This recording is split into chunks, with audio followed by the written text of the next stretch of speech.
بسم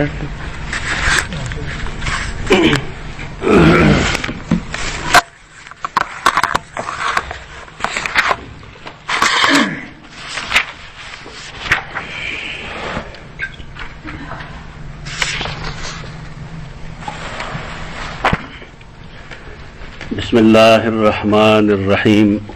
باب غسل ما یصیب من فرج المرأة. د اسلام یو اصول له تدریج وای او دا ډېر ځایونو کې پکارېږي زمونږ. هغه دا چې باید سوزونه بطور شرع رسول الله صلی الله علیه وسلم رستو ښودلي دي، آخری عمر کې ښودلي دي، فتح مکه کې ښودلي دي،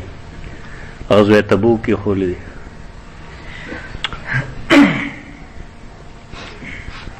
دې څیزونو نه چې سړی نه خبر تدریج نه ته بیا اعتراضات راځي بې شمېره.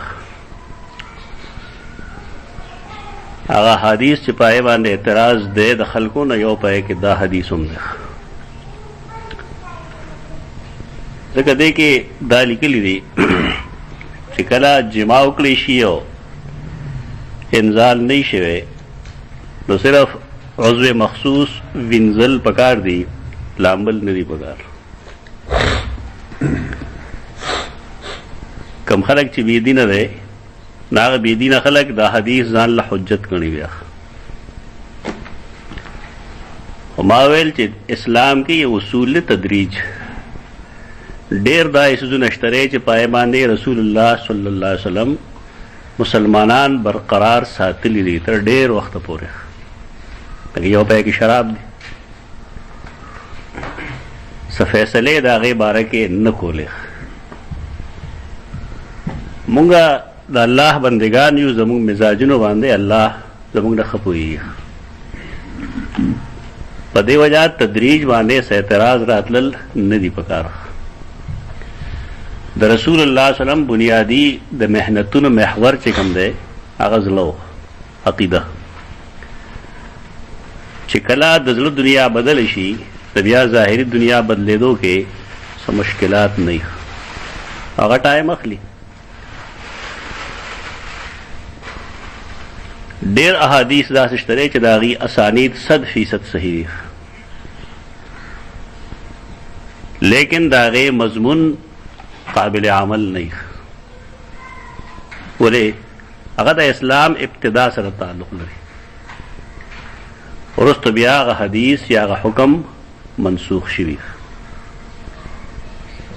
په هغې حدیثو کې دا حدیث هم دی چې انسان جما وکړه اذا جامع الرجل امراته فلم یمنه، انزال نه دی شوی نو عثمان رضی الله عنه فرمایل چې یتوضأ کما یتوضأ للصلاة، او دس بگئی. او بیا سیدنا عثمان فرمایل چې دا ما د رسول الله صلی الله علیه وسلم نه اورېدلی. اوس چې هغه حدیث کوم چې تېر درس کې تاسو ویلی دی د دې نه یو حدیث مخکې چې اذا جلس بین شعابها الاربعه ثم جهدها فقد وجب الغسل. چاته هغه نه معلوم ناوسه چل گئی، صرف دا یو لوست بس استاد نه ویلی، کتاب نه ولوست دی بدام بی بیا دی بو چې دا غوثې مولیانو ځان له یو کار کته نه مړه. ځکه د حدیث په باب کې مونږ بار بار دا زور ورکو دا د استاد نه وویلی شي. که د استاد نه ویلی شي نو بیا مسله به ګډوډېږي. بعض خلکو د سیدنا عثمان ذی النورین رضی الله عنه دا حدیث په دې حمل کړی دی چې هغه د هغه مخکنی حدیث نه دی رسېدلی، ځکه هغه به دې حدیث باندې عمل هم کو او نورو ته به هم د دې تعلیم ورکو.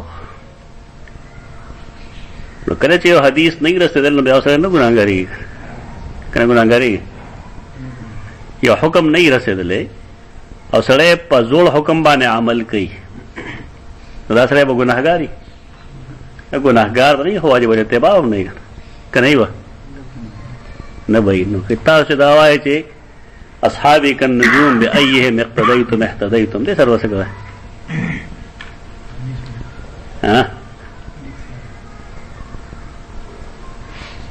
دا خو ټیک دی چې ګناهګار خو نه خو اهتدا خو بګیم نشته کنه کشته بګې نشته ځکه مونږ وایو دا حدیث د اصحاب النجوم موضوع دی دا موضوع دی ته صحابه کرام شان پاغه نه راورځي رسول الله صلی الله علیه وسلم مونږ ته فرمایلی دی علیکم بسنتی و سنت الخلفاء الراشدین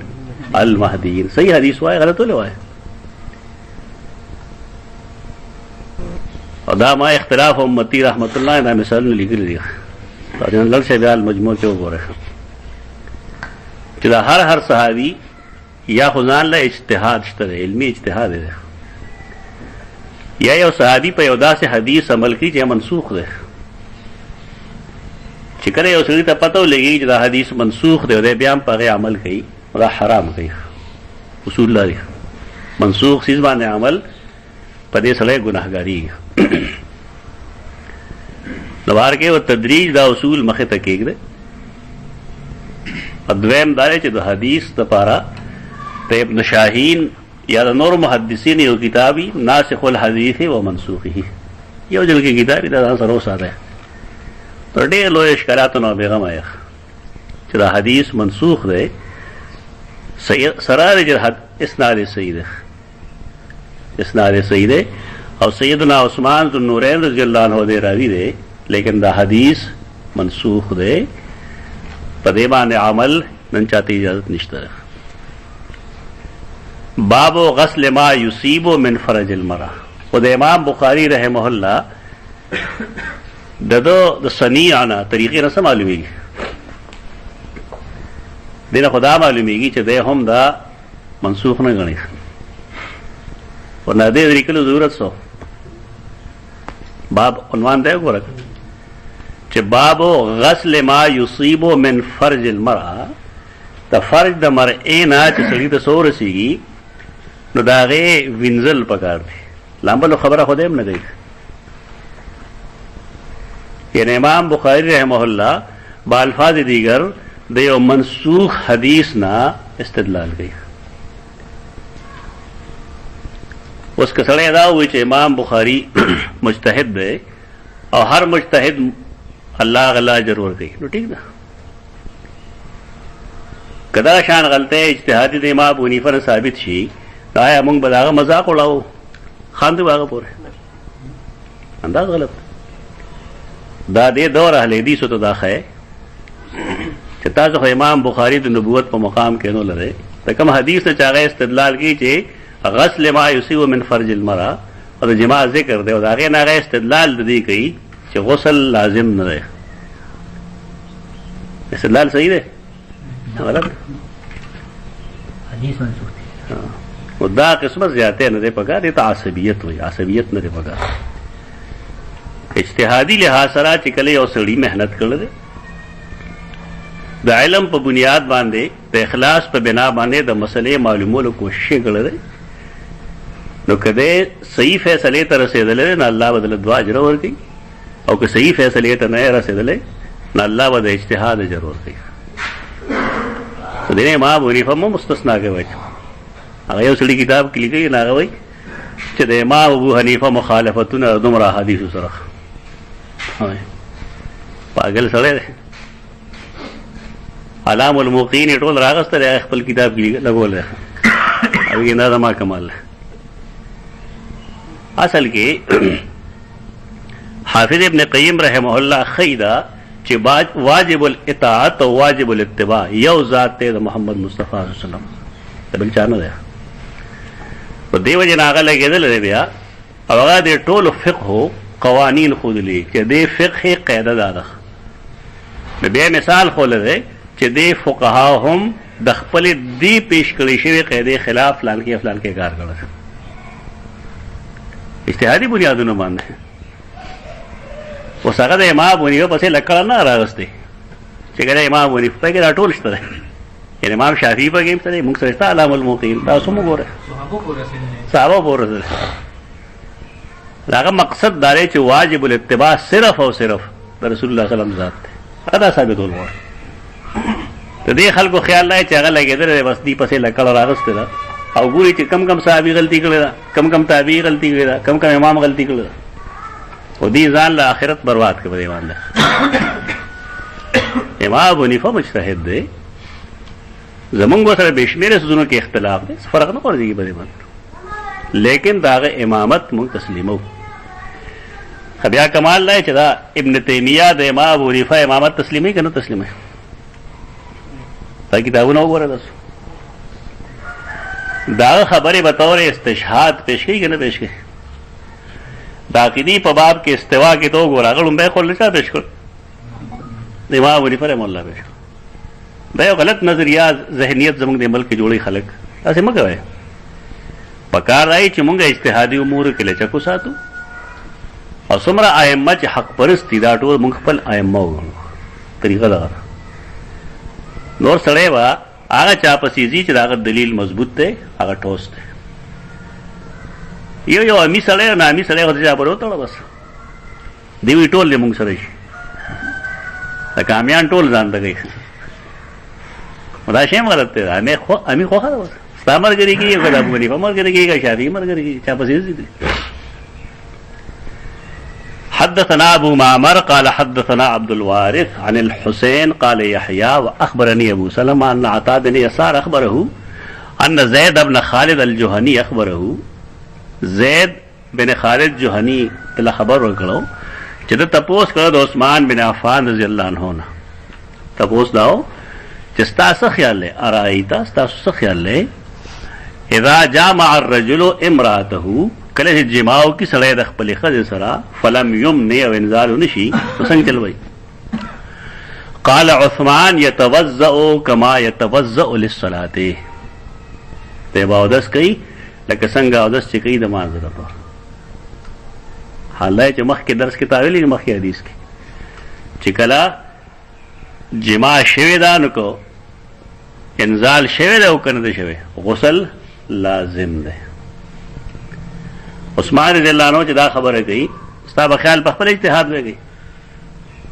چې لومبۍ جملې دا معلومیږي چې دا هغه اجتهاد دی، لیکن ورپسې څه وایي؟ قال عثمان سمعته من رسول الله صلی الله علیه وسلم، حدیث مرفوع ده. مطلب ہے کہ اس اجازت ہے، اجازت پاک دوه سيزونو کې چې وجوب نه وي. دلته کې هو غسل کول لازم دی واجب دی، لہذا دا به نه خبره، او دا لازم نه چې ګره فقهي وجوب ته تراله. فقهي وجوب جدا چیز ده او د حدیث وجوب جدا چیز ده، دواړو کې فرق ده. حدیث کے جرازی رسول اللہ صلی اللہ علیہ وسلم فرمائی کہ غسل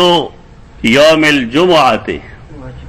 واجب علی کل محتلم، ناغا واجب زمون خلق پا کم معنی اخری؟ اگا سنت معنی اخلی، او الوتر واجب علی کل مسلم التے پا کم معنی اخلی؟ دا رضانہ تقسیم کرے، رضانہ تقسیم دے. وجوب په حدیث کې په دې معنی راځي کوم چې احناف وایي، دا احناف ځان له اصطلاح ده. هغه عمل ته وایي چې دا غي په ثبوت کې قطعي دلیل نه، دا صرف د احنافو اصطلاح ده، بل چې اصطلاح نه. نو ټیک ده، په اصطلاح کې پابندۍ نه، لا مشاهة فی الاصطلاح، پابندۍ نشته وایي. خو کته ورته شرعي وجوب نه بیا به مونږ تپوس کوو. شرعی وجوب نه ده، ځکه شرعی وجوب الله کوي یا رسول الله کوي. کته خلق وجوب شرعی نشي کولای، ته فقهي وجوب وي. اوس کله چې مونږ د فقهي کتاب کوئی فلانه شی واجب نه، فلانه واجب ده، فلانه واجب ده، فلانه واجب ده، فلانه واجب ده، نو دا هغه واجب دي چې د فقهاو د دلایل د مقارنې نه رستو هغه حکم لګول،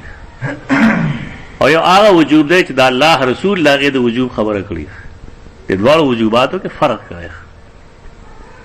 د مجتهد هغه کوي شي نو فرق نه ورځي، لیکن د رسول الله هغه چونی شي نو فرق نه، فرقونه ورځي. ځکه رسول الله صلی الله علیه وسلم د الله نماینده دی او عالم د الله نماینده نه دی، هغه مفسر دی د قرآن یا د سنت. نو سیدنا عثمان فرمایي سمعته من رسول الله صلی الله علیه وسلم، دا ما د رسول الله صلی الله علیه وسلم ناوریدلی دي چې لازم نه. اسلام اول کې ولغه شان د اسلام په اول کې و دغه شان چې جما باوجود کله انزال بنو شوی نو غسل به نه لازمي ده، لیکن رستو بیا دا قسم احادیث دا منسوخ دي او اصول لای چې ذل تقا الختانان وجبل غسل مخکې تاسو ویل تیر درس، لہذا دا حدیث سره دی چې دا صحیح دی لیکن نن قابل عمل نه دی. فسألت عن ذلك علي بن ابي طالب والزبير ابن العوام. عوام مو ہے ها، عوام خود عام جمع دی، دا عوام دی، عوام معنی لامبوزن کا. الزبير بن العوام قرائز بن عبد السلام کا نا، عز بن عبد السلام. دا عبد السلام کا مونږه سپک وندکو، عبد السلام کو بیا وسنګ کمزه شد بھی نالته شد وای چې کلته شد نه نالته مو وای. عوام او عوام کې فرق ہے. وطلحة ابن عبید الله و ابی ابن کعب رضی اللہ عنہ فامروه بذلك، دې کسان هم تدی رائے هم دغه واچو اول بوداس. قال يحيى واخبرني ابو سلمة ان عروة بن زبير اخبره ان ابا ایوب اخبره انه سمع ذلك من رسول الله صلی الله علیه وسلم. دې ټولو خبرو تقاضا لاره چې د اسلام پاول کې دا یو صحیح حدیثو صحابه کرام به یو بلتا خوم چې او دې کې غسل نشته، لیکن رستو چې کړه دغه حدیث راځل التقاء الختانین والا دې حدیث تا دا چې مونږ ګروپ سنن ترمذی ابو داود کې نال ته وی الماء من الماء، الماء من الماء نا حدیث دا دې حدیث یو چربه ده، لہذا دا دوړه حدیث منسوخ دي. الماء من الماء والا حدیث او دا قسم حدیثونه دا منسوخ دي، پر عمل نه کیږي. ولې غسل فرض ده، لازم ده، د جما نه غسل لازم ده، برابر ادا کو انزال شوی یو کنه شي چې کله التقاء د خطانین شي. حدثنا مسدد حدثنا يحيى عن هشام بن عروة قال اخبرني ابي قال اخبرني ابو ايوب قال اخبرني ابي بن كعب انه قال يا رسول الله اذا جامع الرجل المرأة فلم ينزل. ابي بن كعب تپوس کی چې دا الله پیغمبره کله چې جماع کی یو سړی د خځې سره انزالي ونشي، قال يغسل ما مس المرأة منه ثم يتوضأ ويصلي. پر غیر واضح چې يغسل ما مس المرأة منه دیر او وینځي هغه مس المرأة منه چې ټچکړي وي د خزه پای باندې، هله تناسل مراد ده، هله تناسل دی وینځي. ثم يتوضأ بیا د ودسو کی ويصلي او منځ دیو کی. قال ابو عبد الله، ابو عبد الله کنیت د امام بخاری دیوی الغسل احوت. امام بخاری مطلب تک معلوم شو، غسل لازم نه غنی پدې، غسل زیات احتیاط والا ده. چرے با یو غیر مقلد یادې دور الحدیث دانی خود لتا اصل چې امام بخاری سوې دا یو غلط انداز دې کوم چې کوي خلک مونږه چا شان کې کوت گستاخی نه کوو، نه د امام ابو حنیفه او نه د دور د یو عالم. دا ذهنیت ما جوړوي الله، دا نه ده جایز چې مونږه د یو امام د یو مجتهد د یو عالم بيدو پکار دی چې مونږه داغه غلطه یا اجتهاد سره خپل اختلاف او خیو خلقو ده اوس خیو چې دا اجتهاد درست نه ده. ابو عبد الله غسل احوت ته یعنی انزال نه شوی نو غسل کې احتیاط ته او نکړي پتا خو به چې غسل لازم دی. امام بخاری خپل فقه ده چې الغسل احوته لازم وسم نه وي ان دې دا حدیث منسوخ نه غني بالفاظ دیگر دا مفهوم. وذاك الاخر او هغه حکم د لامل چې کوم دی واستنه غره غره نه معلوم نه ورته، معلوم دی ورته ونسخ قائل نه ده. وانما بینا لاختلافهم او مونږ کدا وضاحت کو بیانوږي نو د اختلاف د وجه درته بیان کو چې د کې اختلاف دی مونږ وايي اختلاف وګي نشته دا منسوخ دی او هغه حدیث ته ناسخ دی د امت اجماع په دی باندې دا کستا رائے یا ستا اجتهاد دا غینه خلاف دی نه دا لوی لوی ائمه لیکن کله کله داسې قسمه سيزونه وشي اوس بدا ته د بیزته په خاطر چاته نه بیانې دي ګور دا لوی عالم نه دا قسمه غلطي کوي دا ډېر لوی خلک دی د حدیث خدمت کړي خلکو نه کړي نن به مونږ جټ جاهل پاتې شو اصول لري مونږ به یو سړي خوبو ته ګورو دا خوبه سمره دي که په دې باندې ته خپل استاد هم اوتلې کنه نو شاید چې دا خامې د خوبونه زیادي دا شی مګر خپل ځان ته سره وګوري چې مونږ کې کومه خامې موجود دي یو لوی امام دغه پورې خلک ان خدای سیر علام النبلاء کې په تصوف د وجه د زهد د وجه دا اوس تکړه خلک دی ابن عربي کافر دی خپل نه کافر دی بس بلې نه د زورګي کافر خو تعالی روایت تاسو مخ کې موجود دي او تا دا پته 100% چې دا راي ته ده وسره موجود نه مړ دی او د امکان نه یقین شته چې خلکو په کتابونو کې ګوتې واجب د کفر په معاملې کې دومره د سخانه کار غستل نه پکاره دغه لګه شومتیا پکاره حافظ زهبي داغه بحث کوي داغه ډېر شی غلطي وکړي کله سامحه الله وی کله یغفر الله له وی کنه الله دې وبخي الله دې معاف کړي الله دې غلطي ورته معاف اخر کې بیا لیکي چې فلان کې وی چې دا سړی د دې غلطو د وجه متروک دی نو بیا وی کومه خلک داغه د غلطو د وجه پریدو موږ سره به څوک پاتې نشي دا سړی ته نشي خولې په دې علماو کې چې داغه نه علمي خطا نه شي یا اوسه صحیح طریقه زده کې د اسلاف او عزت زده کې احترام زده کې د قیامت د علامات نه یو علامت داري چې اخرنه خلق واستنه خلق وا اسلاف ته بدوي ائمه مجتهدین اسلاف دي علمی اختلاف ته چې کوم دی بدرد نه وي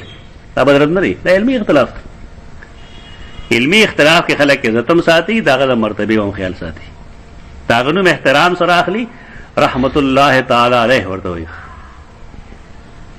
دلته کې زمونږ مدارس زمونږ مکاتب زمونږ درسونه په کې سره داخلي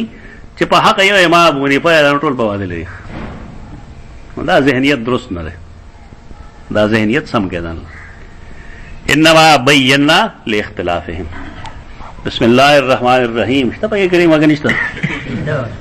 دا یو چپټر د ختم کو کتاب الحیض وقول الله تعالی کتاب الحیض وکتاب قول الله تعالی ایلا داخل لك ويسألونك عن المحيض قل هو أذن فاعتزلوا النساء في المحيض ولا تقربوهن حتى يطهرن فإذا تطهرن فأتوهن من حيث أمركم الله إن الله يحب التوابين ويحب المتطهرين سا کتاب کې دیتا 222 لیکل ہے ابي البقره لیکل ہے البقره ها دیکھے پکار دای چې مونږه البقره نه لیکو اگر زموږ ټول خلک البقره غواته وي سورۃ البقره معنا وټی کی اوس هغه سورۃ چې پای کې د غوا ذکر چې ته عنکبوت جو لاګي دی وای پورنو مخلا سورۃ العنکبوت قران کې وسره سورۃ لغشته کې نشته نو تاسو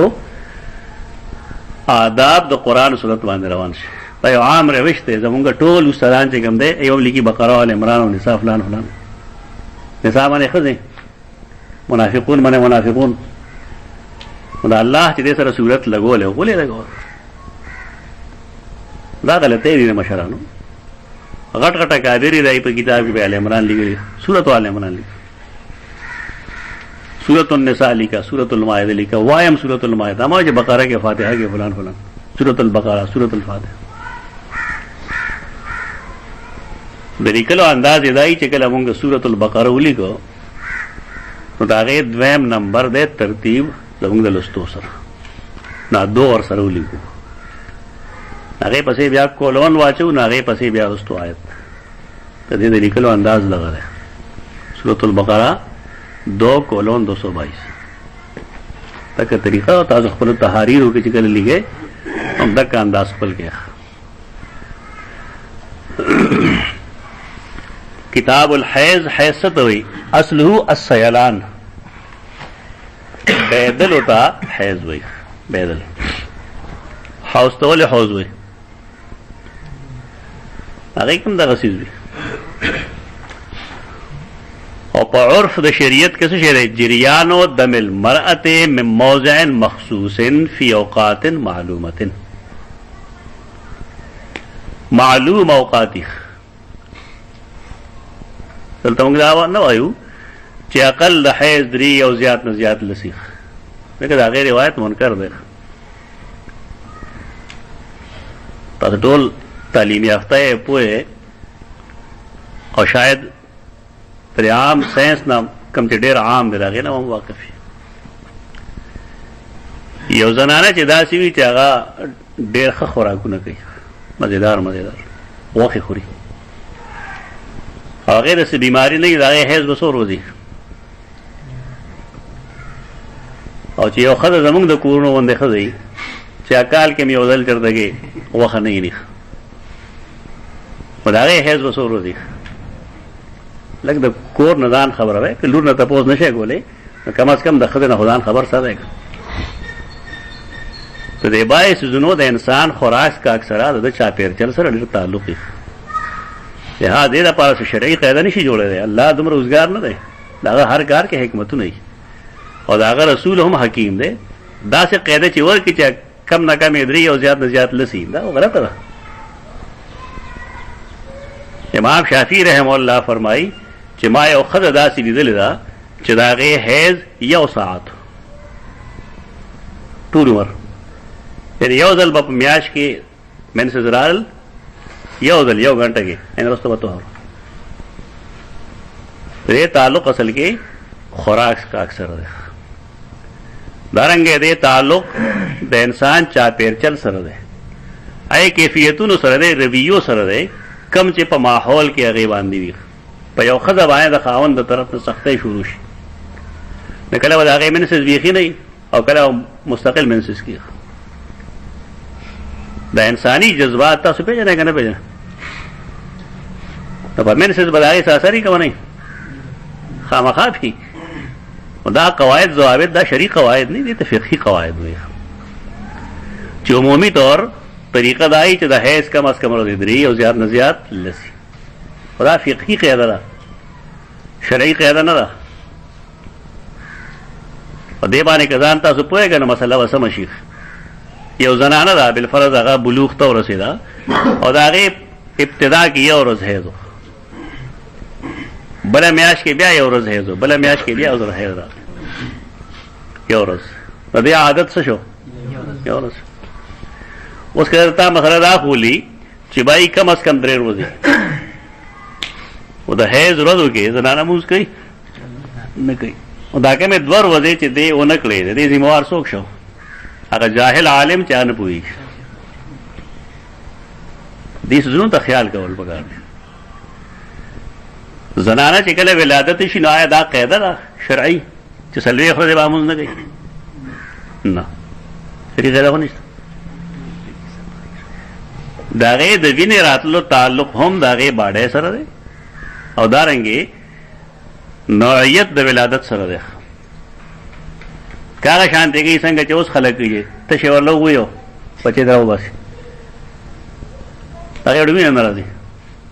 نو ستا به خیال چې وینه یې نه راځي نه به 4 ښځې مونځ نه کوي لږ عقل نه کار اخیستل پکار دي دا د احنافو خلاف نه دی دا خلک هر څه په خپل ځان راړي چې دا د امام ابو حنیفه رحمه الله اختلاف اصل اختلاف کوي خبره د هغه د اختلاف نه ده خبره دا ده چې دا شرعي ضابطه نه ده دا مجتهد فی ضابطه ده او هغه زمانه کې اکثر داسې که نن د هغې نه کم و زیات راشي نو ټیک ده د هغې فیصله به پسې کېږي د هغې فیصله به کېږي د منسز په وینه باندې د منسز وینه خالص سره نه وي سره مایل به سیاهي وي توروالی مایل یو دا علامت. دویم دا چې بدبودار چې بدبودار نه او مایل بسیاهی نه نو دا حیض نه دی، دا نفاس. زرار عاصم بيدینی یو چې کله مونږ ورته دا قاعده ورکړه چې ته به خامخا څلوېښت ورځې پورې کټ کې پرده نو دا بس دغه حال وي. دا کوم چې دی دې سوزونه دا مذهب پورې مه تړئ چې دا فلانی مذهب دی فلانی مذهب دی، سچ حقیقت ته ادا کرے.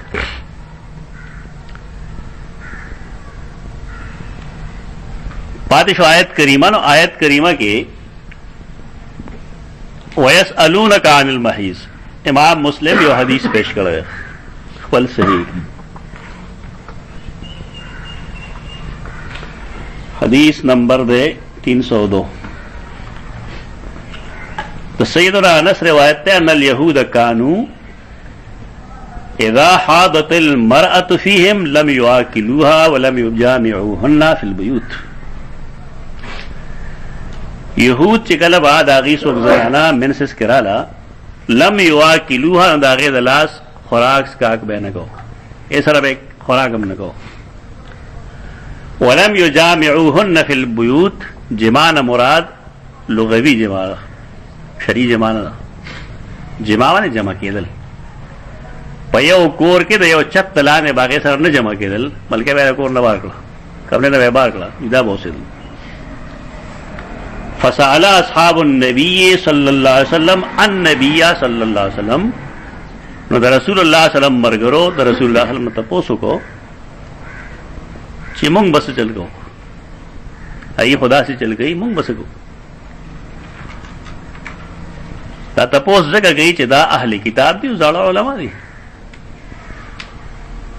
مجھے کله عالم یو کار کوي نو او سړي پاغه بدګماني راشي لکه چې کله يهودي رہے نو بدګماني خو یقیني ده لیکن دی خو اهل علم نو سب پتہ لګي چې زور شریعت ته څنګه چل رہا او دا شریعت بوس بحالی کا بحال بنی. فانزل اللہ تعالی ویسألونک عن المحیض دا سبب نزول تا ته په صحیح حدیث کې ملو شګه ملو نه دا سبب نزول ہے کم خلک گپ لګی گا چې دا باقي چا راوست په کتابونه لیکلي خلکو په سبب نزول باقي صحیح اور صحیح مسلم سبب نزول ہے اسناد بالکل صحیح ہے. دعایت نازل ہے کہ وَيَسْأَلُونَكَ عَنِ الْمَحِيضِ قُلْ هُوَ أَذًى فَاعْتَزِلُوا النِّسَاءَ فِي الْمَحِيضِ إلى آخر الآية. فقال رسول الله صلى الله عليه وسلم اصنعوا كل شيء إلا النكاح. اصنعوا كل شيء ہر سے کرے بوسو کنار کرے اصل کرے یو کٹ کے سمجھے الا النکاح مگر جماع بنے منسس دوران کے بعد خز سرا جماع نہیں کہ سڑے یو کنه چل وی پښتانه به خره بدل غره دا چا مولا سے بغلطه مسله کړی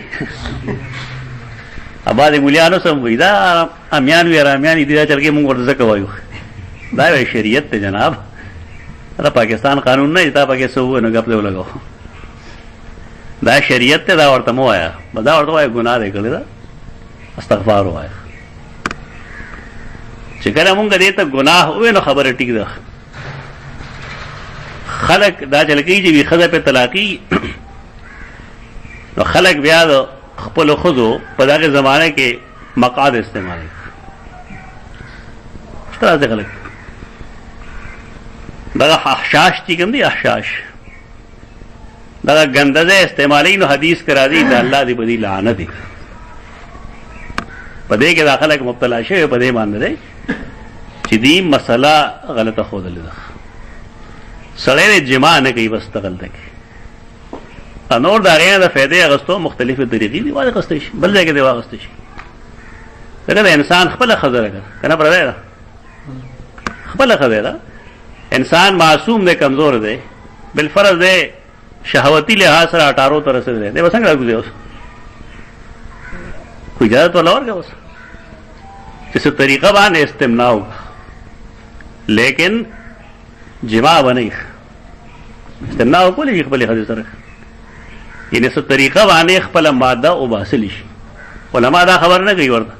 یہ گزاره به وکړي دا خو فطري طور یو څیز دی چې کله راغی مخله اوس به څه کېږي نو په ځای دی چې دی بدکاري وکړي یا دی مقاد استعمال کړي یا بل ځای زنا وکړي نو ښه دا ده چې دی هغه باچا صاحب وایي که نه چې د نوم نه برابره دی فایده واخلي بل ځای نه مغلطوي فخذ نه دی واخلي پتون نه دی واخلي لاس نه دی واخلي خو زمونږ خلک ګناه ورته ښیي زنا پې کوي خدا ورته نه ښیي چې بهی دا ستا خپله ښځه ده دې سره تار څه کولی شي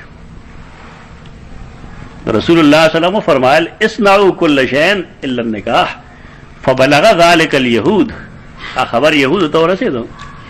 ناغي ویل چې ما يريد هذا الرجل ان يدع من امرنا شيئا الا خالفنا فيه بده موږ په سر راغسته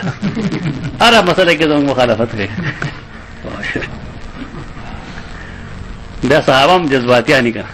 اسید بن حزیر او عباد بن بشر رائل هغه بل شان تپوس کیوس فقال یا رسول الله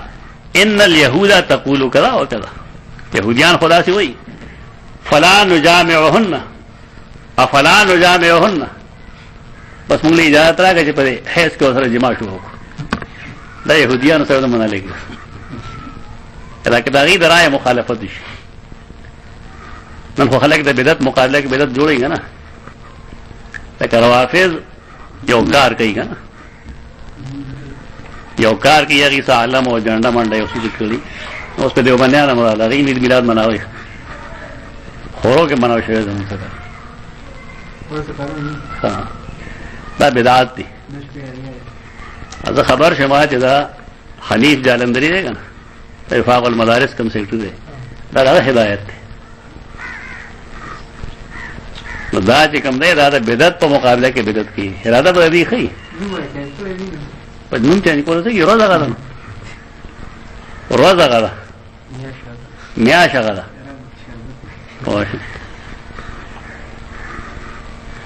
دا نه پکار دا صحابه هم دغه ذهن دی چې مونږ به هم دغه شان شروع کړو دغه مخالفت کې مونږ داسې مخالفت شروع فتغیر وجه رسول الله صلی الله علیه وسلم خدا رسول الله صلی الله علیه وسلم مخ مبارک دا غیر رنگ بدل شو حتی ظننا ان قد وجد علیهما تدې زمونږ ګمان داو چې رسول الله صلی الله علیه وسلم ډېر زیات خفش ډېر زیات خفش فخرجا فاستقبلهما هدیه من لبن للنبي صلی الله علیه وسلم دې دواره وتل دې چې راوتل نو رسول الله صلی الله علیه وسلم تیار ولېګل هدیه چاره ولېګل فارسل فی آثارهما اچل خیتا تلخ کلامی وشي که بیا مرګره پخلا کول پکاري دا غیر وغختل او فسقاهما هغه په پاغي اوس کول ډېر بدبخت یا خلک چې داسې پیغمبر باندې ایمان نه لري ډېر بدبخت خلک اسمره لوړ اخلاق دي چې دې دماغ ګستاخی کړی دا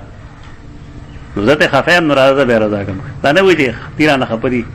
تیر رضا کوم زته خفایم نو زه به دې رضا کوم دا څه مشهور ده فعرفا علم جد علیهما هغه پوه شو چې رسول الله صلی الله علیه وسلم د دین خفن نه ده دې عمل نه ثابت شو تمہار کې قرآن مجید سوکل آیت نرال ويسألونك عن المحيض دې کې دا میم مصدری ده او کنا ظرف مکان اخلي هم صحیح ده ظرف زمان اخلي هم صحیح ده مصدر میم صحیح ده دی تپوس کی استانه د حیض مبارک یا دی تپوس کی استانه عن المحیض د حیض د زی مبارک یا دی تپوس کی استانه د زمانه د حیض مبارک تو وایا هو اذن اذن تکلیف تو وای دا تکلیف ده تکلیف دا نه چې خامخا خوګیدل لی بګه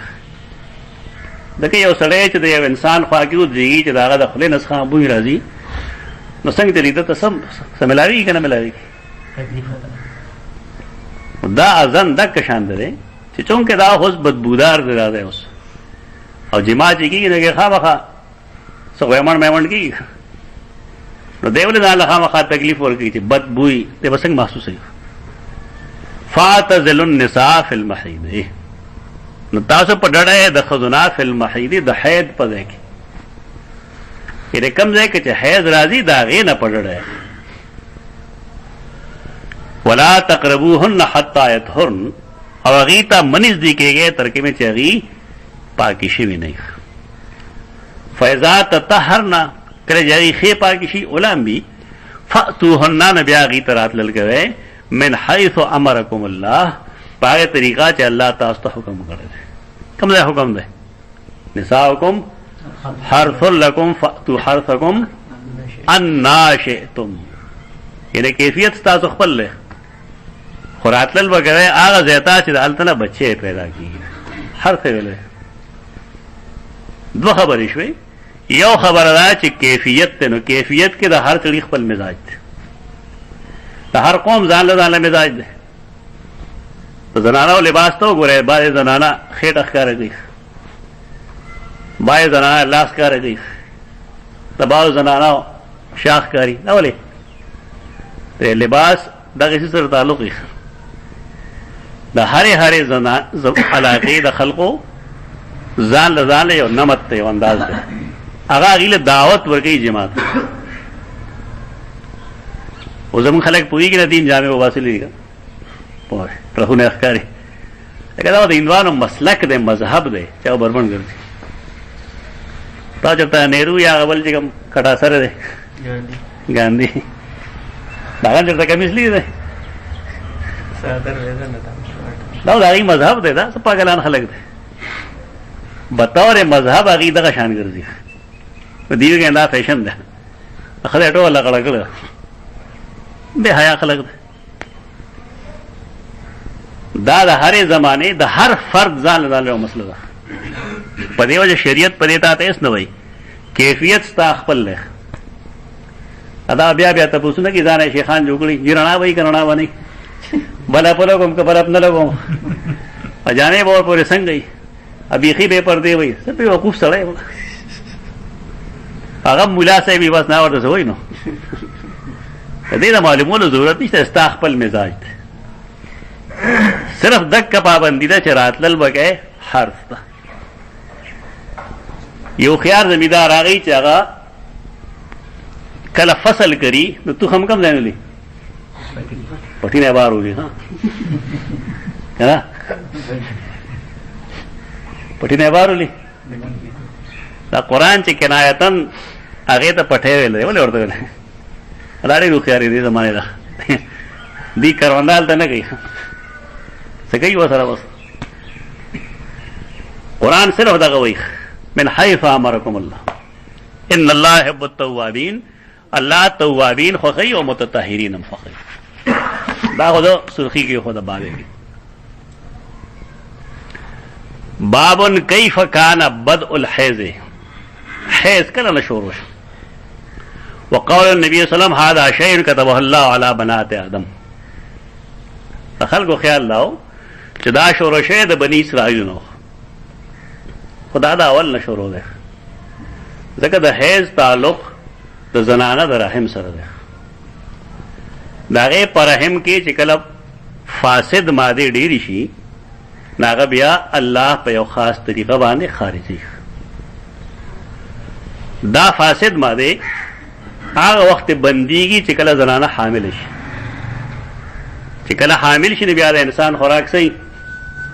دا خو دې ځان ته اشرف المخلوقات وایي، څه خوري؟ د پاکه وینه هم نه خوري که د هغه وینه خوري چې هغه د حیض په شکل کې مخکې راوته. دلته یو نلکه ورته لګولي، خلکو سره ډېر غم دی چې بچي به څه خوري، خېټه کې څه خوري، څوک به له ورکوي. خلکو عقیدې بربادي شي. عقیده ولې بربادي ده؟ الله انسان لا پیدا نه یو، دله الله د خوراک انتظام کړي، هغه د نه دی خوري. او چې کله ماشوم پیدا شي، نو بیا هم من سزنی تر هغې زمانې پورې چې کله دا پی ورکوي، هغه الله اوس بل شکل کې د پیو په شکل کې بچي له ورکوي. همدکه یو څیز دی، همدکه د مین څیزونه ده. او چې کله ماشوم د پی د خوړو نه ورو ورو اخوا کېږي نو منسز شروع شي. دا د الله د نظام د ربوبیت دی. پرویز هم نظام ربوبیت لیکلی که صرف معاش سره متعلق د الله نظام ربوبیت ډېر څیزونو کې دی. نو دا د اول نه شروع ده. کله چې دا منسز نه راځي نو یا خو وجه دا چې دا ښځه حامله ده او یا دا چې د یوټرس رحم چې کوم دی هغه بند دی او د هغې به علاج کول وکړه. دوه وجې، نور څه وجې نه وي. ماشوموالي کې خو نه وي، البته بلوغ ته چې ورسېږي نو بیا شروع شي. خو یو داسې وخت راځي بیا په زنانه باندې چې کله دا د بچو د راوړو نه بېغمه شي، آیسه شي، نو بیا د دې منسز بند شي، بیا نه راځي. ولې اوس د هغې په وجود کې هغه امره ګند نه وي. خو دا د ابتدا نه شروع ده. د دې لپاره څه خاص څیزونه کوم چې مشهور دي چې دا پلانې دا چل کړو ځکه دا چلو شو پلان کې دا اسرائیلیات دي. دې پسې مور ده. وقال بعضهم كان اول ما ارسل الحيض على بني اسرائيل. قال بعضهم، بعض ویلي دي بس چې بني اسرائیلو کې حیض شروع شوی، لیکن وحدیث النبی اکثر بمعنی اشمل، او د رسول الله صلی الله علیه وسلم دا حدیث چې کوم دی دا اکثر دی، یعنی دا شامل دی د بني اسرائیل نه مخکنو خلقو ته هم. هغه سره هذا شیء كتب الله علی بنات آدم، الله دا عزیز مقرر کړی د آدم په اولاد باندې، خاص کر فیمیل باندې. خدا اکثر دی یعنی اشمل دی، حوا نواهله تر اخری دور پورې. دا جواب انداز دی، کنزل منزل نه کوي. دا قول چې کان اول ما ارسل الحیض علی بنی اسرائیل دا درست نه دی. حدیث رسول الله صلی الله علیه وسلم چې کوم دی دا شامل دی دی ته هم او هغه زنانو ته هم کوم چې دا غینه مخکې وو، دا هر زنانه دی. باب الامر بالنفساء اذا نفسنا. نفاس، حیض او نفاس. نفاس هغه ته عمومي طور فقه کې چې هغه د ولادت نه وروسته کومه وینه راځي، لیکن وروسته به تا ته یو باب دی مستقل او په هغې به دا وایي چې کم بعضې خلق داسې شته چې هغه حیض ته نفاس وایي. یعنی کله کله حیض او نفاس په یو معنی استعمالي. د دې باب هم دغه مطلب دی. الامر بالنفساء اذا نفسنا، د حیض والو زنانو په باره کې حکم چې کله د هغې حیض راشي. حدثنا علي بن عبد الله قال حدثنا سفيان قال سمعت عبد الرحمن بن القاسم قال سمعت القاسم يقول سمعت عائشة تقول، سیدہ عائشہ فرمائل خرجنا لا نرى الا الحج. مونږ راوبتو مدینه منوره نه، زمون اراده نه وا مگر د حج، یعنی صرف د حج د پاره مونږ راوبتو. فلما كنا بصرف، نو کله چې مونږ صرف تر ورسېدو حیضتو زنانه مونږ خو ځان سره خېټه ګرځو یوازې که نه، خو زنانه غریبانې دغه هم ګرځوي ځان سره، د دې خوار ځای کې راتلی شي. حیضتو نو زما منسز راغل. اوس خو ښځه لږ داسې دوایا نشته دی چې هغه منسز پیریډ کې وړاندې رستوالی راولي. دې وخت کې احتیاط دا دی زمونږ دپاره چې د بار نه کم خلک ځي چې دې هغه دوایا استعمال کړي، ځکه زمونږ خو لکونه روپۍ لګي که نو چې حج له مونږ یو ځای لړ شي او حج فوت شي نو بیا وس چلي لازمان نفل به شروع والا مسله ده، ګرانه مسله ده. ګوره په دې وجه نه کم زنانه چې دې ملکونو نه ځي نه هغې له پکار دی چې هغې دوايانې استعمال کړي چې حج پوره وشي. ځکه د حج زمانه کې زنانه طواف نشي کولی، چې دغه شان حالت وي بیا طواف نشي کولی. لکه په خاص ورځ باندې ونه کې بالفرض کله چې رکن اعظم وي نو بیا وسلي. دې وجه نه الله فضل کړی دوایا نشته، اوس هغه دوايانې د استعمال کړي خلک. عمره خدا مسله آسانه ده. عمره خو مطلب دا دی چې سړی به دا ووایي چې لسه ته ورځې دي، خو د حج هغه ورځې خو بیا کال پس راځي که نه. عمره خو مطلب دا دی چې یو میاشت اوس بیا هم کېدی شي، هلته کې هم پاتې کېدی شي ورته بني آدم، لیکن دا حج خو کال پس بیا راځي. نو کال پس د څه کنډیشن دی؟ پیسې شته ورسره که نشته؟ دا صرف کې دا غي څه چلو شو حیض تو ما حیض راغی فدخل علی رسول الله صلی الله علیه وسلم وانا ابکی زما خیمه ته دخل علی چراشی مراد زما خیمه ته راتللی کور ته راتللی زما خیمه ته رسول الله صلی الله علیه وسلم راغی او ما جلل نو ما ته ویل مالکی کله څه چللې انوفست یعنی رسول الله صلی الله علیه وسلم په حیض باندې د نفاس اطلاق کوي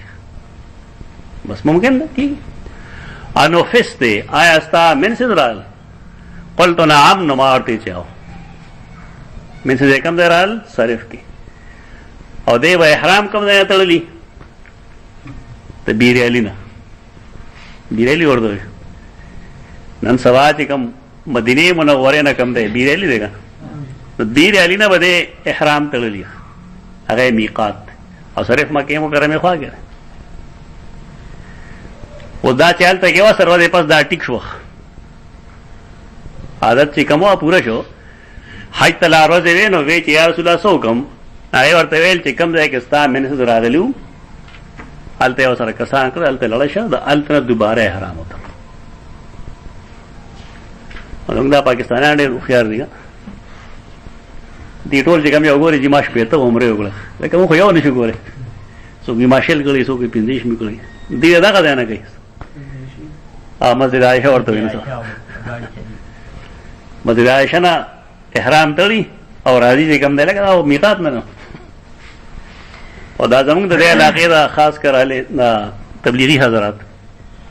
دی ورته دا وایي چې ودا کیږي تعلیم دا ویل کیږي سوجو علیکم ورحمت دروغ نو پیسې ګټي دروغ وای عمره د پاره میقات تل پکار دي نیت بال ته نه تړي قلت نعم قال ان هذا امر كتبه الله على بنات ادم دا یو کار دی الله لیکره د ادم په لونو باندې استا کار دی چې فقضي ما يقضي الحاج فقضي کوا هغه سو کم چې حاجی کوي نور ارسه کوا غیر الله تطوفي بالبيت لیکن تبا بیت الله طواف نه کوي منات تللی شي عرفات تللی شي هر څه ګوري قرباني کولې شي رمي کولې شي جمعات نه بهر ثي کنه نو بګې نشته خبر دا نور اعمال د مسجد نه بهر دي او طواف چې کوم دی هغه مسجد حرام کې دن نه ده دې وجنا تبدا چلنه کې قالت ولا غیر الله تطوفي بالبيت سوا د دینا چې بیت الله نه طواف نشي کولې قالت وضحى رسول الله صلى الله عليه وسلم عن نسائه بالبقر ضحى رسول الله صلی الله علیه وسلم مصحیه وکړه د خپل خزر طرفنا بالبقر تغوا ته ولې وکړه اما شرط ده قربانی بچا باندې کوم شرط باب غسل الحائض راس زوجها وترجيله و دې حدیثونو کې ځنيسته دا آسان شو مشکل آیا حدیث حائضه خزي هغه د خپل خاون سر وینځل شي کني شي وینځل نن کې یو خزه خپل خاون له سر وینځي په کور کې یې پلار ته ګوره په به زوغه خلک ما جوړيږي پوه سر بوله وینځي په بوله وینځي مړې بوله وینځي خلکو مخې وینځل شي دا صاحب خو نه ده پښتانه خپل علم کې اضافه وکړي ته دې علم ناقص ده دی په خدیوال نه پوي نو دا مطلب نه چې مونږ دې په خدیوال نه پوي وترجیله او ترجیل دی ورلکه ترجیل معنی وخت منګدول سر منګدول شي ولا ګیرول منګدول شي دو حالات یو هغه حالتي چې داغه تعلق جما سره هغه خلکو نه پټي ایک یې څوک شریک نه پادشاه هغه سره ناستله هغه سره پاسته هغه سره خبره اترې کول ګرځیدل دې کې سره پښتانه په دې ډېر بدګنی ادا سره ځن مرید وي دا ټول ځن مرید دي خو څوک الوي څوک نه وي دا زمونږه تعلقدار دی شاکر احمد سے کم نه شاکر محمد د دوه والد سے او زما والد سے دوست شمروز بابا زما د والد سے دوست ډېر نږدې ته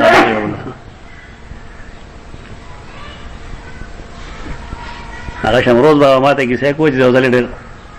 خپه وم، بیا بار راوتم نو څه خبره مې کوله، وي د پاسه راوړې ستا پلار راغی، به ټوکې به یې کولې، ما ورته څه چلو د دې مشر ورور هغه مړ شوی د هغه نوم یې واس، وي د هغې مور ته مې ویل ډوډۍ خو لږه دغه ده کچه پخ شوې ده، یې ما ته چوپ څه دې ووایي، ما ته جس مې نه دی ویل کړي، نو بیا مې ډوډۍ خو خوړه خو بار راووتم نو سړک لار کې ګرځم چې کچه وه اومه وه کچه وه اومه وه وي د راپاسه راورې ستا پلار راغی، هغه ته مې کیسه وکړې، هغه ما ته چې دا ټول خلک هم داسې وو، څوک البته څوک نه وایي. اصل کې ښځې سره تعلق چې کوم دی اسلام ته روادارۍ قایل دی. دا زمونږ خلک چې کوم سخت مزاج دی دا درست نه دی. یو داسې ښځه چې سړی د هغې د یو څیز نه یا دوو نه یا دریو نه خفوي، نو حدیث کې دا راځي چې که انسان د هغې د یو نه خفوي نو په یې کې نور خوبۍ هم شته. زمونږ خیال دی چې څنګه ما کې کمالات دي نو زما ښځه کې د ما شان کمالات شي، نو دا ای خیال است و محال است و جنون نه شي کېده. لکه زمونږ ماشومانې بچي زمونږ یا زمونږ شاګردانې زمونږ هغې خپل ځان په شان ګڼو که نه، نو ځکه د بعضې خلقو غوسې ته ګوره که نه به ډېر عجیبه وي. دا ټیک ده، یو ښه سوچ دی دا چې زما بچی دی زما په شان دي شي، خو زه دې سټیج ته را رسېدم په ما څومره وخت ولګېد، شپېته کاله به ما لګېدلي. نو ستا په خیال چې لسو کاله یو ماشوم دی او د هغه زما غوندې ذهنیت شي، نو هسې خبره ده. دې څیزونو ته خیال ساتل پکار دي. کله کله بعضې خلک خپلې ښځې وایي، نو رسول الله به فرمایل چې تاسو د الله وینځې مه وهئ، شرمېږئ که نه، د شپې ورته بیا محتاج یې، که بیا ورته مینت کوي خلک. رسول الله صلی الله علیه وسلم د دې څیزونو ډېر خیال ساتل دی. دا د والو څیز نه دی، د هغې صحیح تربیت پکار دی، صحیح خدمت یې پکار دی، بیا کار سمي. حدثنا عبد الله بن يوسف قال حدثنا مالك عن هشام بن عروة عن أبي عن عائشة قالت كنت أرجل رأس رسول الله صلى الله عليه وسلم وأنا حائض. كنت أرجل ما بمنگزو سر د رسول الله صلی الله علیه وسلم په داسې حال کې چې زه حائض وم، یعنې زما حیض و او د هغې باوجود با ما د رسول الله صلی الله علیه وسلم سر کې منګز والا، ګیره کې یو منګز والا. قراءة الرجل في حجر امرأته وهي حائض.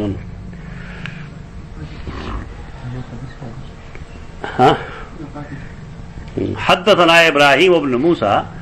قال اخبرنا هشام بن يوسف ان ابن جريج اخبرهم قال اخبرني هشام انه سال اتخدمني الحائض او تدنو مني المرأة وهي جنوب. تپوس کړي چې آیا ما ته حائضه د خدمت لپاره رانږدې کېدی شي؟ زما ښځه ده، زما څه خدمت کوي، لیکن هغه حائض ته رانږدې کېدی شي؟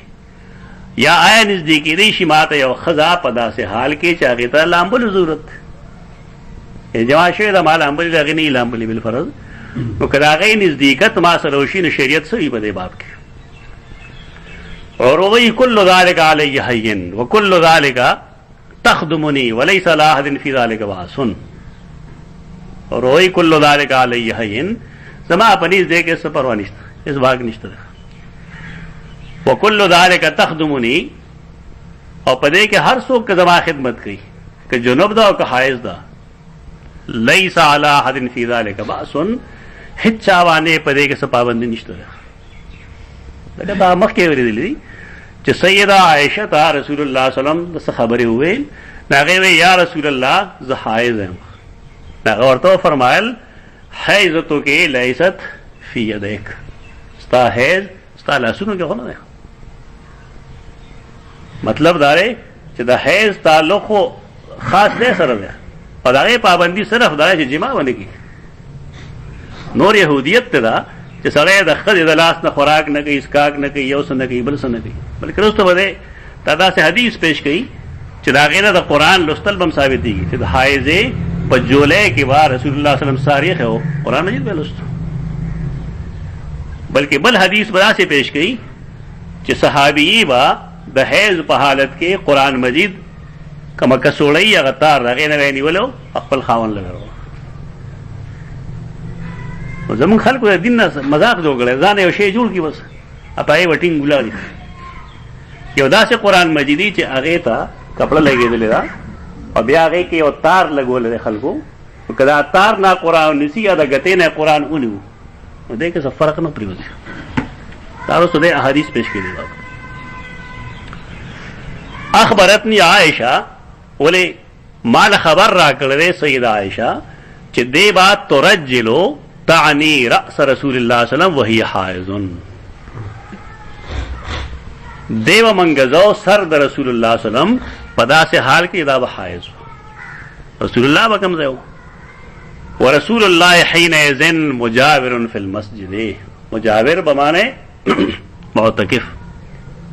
اعتکاف په حالت کې به اکثر داسې کېدل چې جمعات د دیرې نه به رسول الله صلی الله علیه وسلم سر بار تک لکه کڑکے کے سر بار کی تو چونکہ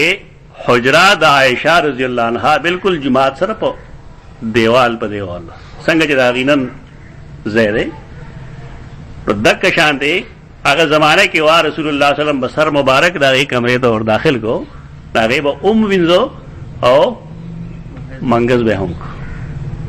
او دغه دا معلومیږي چې یو سړی معتکف دی نو هغه لامبلې هم شي او هغه سر هم وینځلی شي. بیا د فقې کتابونه کې وګور نه هغې به ته کیسې جوړه کړي لاندې به نه ولې به نه لامبي اوس ګرمۍ نه هم ځینې لامبي ځانه مسایل جوړ کړي خلکو د چا چې دین د ناخو لامبلې هم دی هغه سر هم وینځلی دی او سر یې منګز کړی دا خلک چې کوم دی چې کله د انساني آراوله ته ځای ورکړي په شریعت کې او هغې ته داسې ګورئ چې د هغې نه فرمان د پیغمبر جوړ کړي نو دې نه یهودیت او نصرانیت جوړېږي. دا حرکات مه کوئ. تعنی رأس رسول صلی اللہ علیہ وسلم وهي حائض ورسول الله حینئذ مجاور فی المسجد. رسول الله په دغه زمانه کې په مسجد کې مجاور پښتانه چېرته منجور وایي مجاور یعنی جماعت کې به گاونډو استوګ نه به جماعت کې او معتکف بو یدنی لها رأسه خپل سر به هغې ته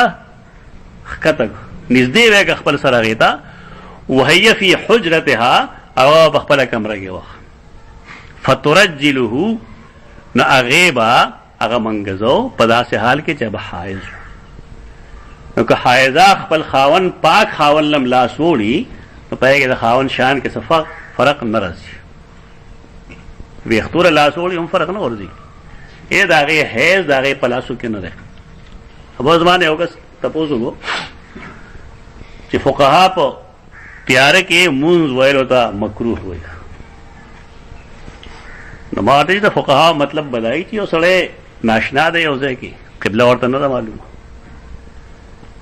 چې رڼا نه وي نو قبله نه معلومېږي نو ښکاره چې بیا مونځ مکروه ده. او یا بدایي چې په هغه ځای کې بس تکلیف ده چیز وي مار به یې لړم به یې مچی به یې نو کله چې سړی لایټ ولګي نو رڼا شي دغه وجه کېدی شي بل څه نه شي کېدی. هغه لږ ډېر پخناټه غوندو نو خبرې شروع کړې ما ورته ګوره خبرې مه کوه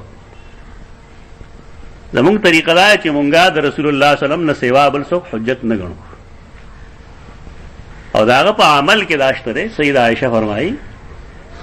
چې د شپې به کله کله رسول الله صلی الله علیه وسلم مونځ له پاسېد. هغه فرمایي زمونږ کمره وړه وه او د رسول الله صلی الله علیه وسلم رکعتونه به اوږده وو نو کله به چې رسول الله صلی الله علیه وسلم سجدې له راته نو ما به خپلې خپې وځولې وې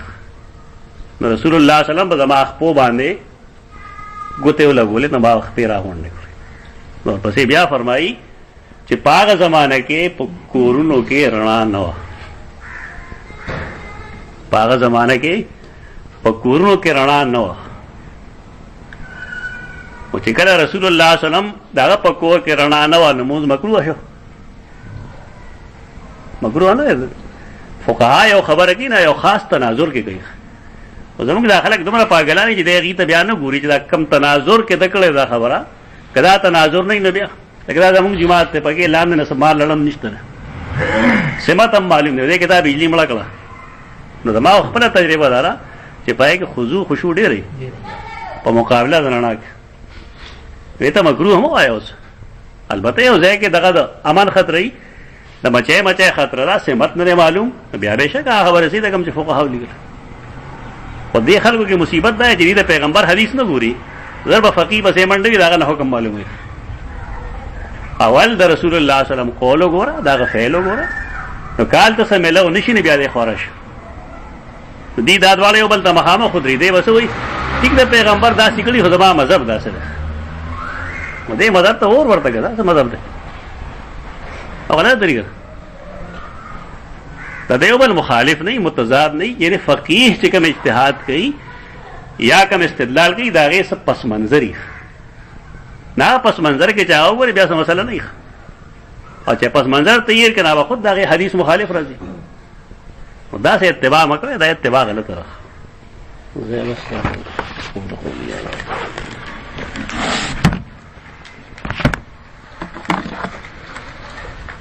راله